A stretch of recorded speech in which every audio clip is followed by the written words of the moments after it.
নমস্কার। কবিতা ডাকঘরের অমল, কবি সুনীল গঙ্গোপাধ্যায়।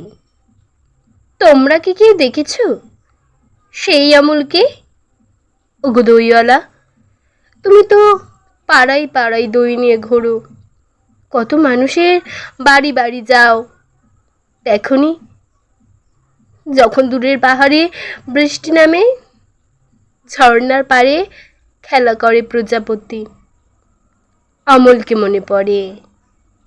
ওগো পাখিওয়ালা, তুমি দেশে দেশে যাও, অচেনা দেশের অচেনা পাখিরা জানে অমলের কথা। যেখানেই যেও একবার খুঁজে এসো, যদি অমলের দেখা পাও। তবে তোমরা সবাই বলো, সুধা তাকে আজও ভোলেনি।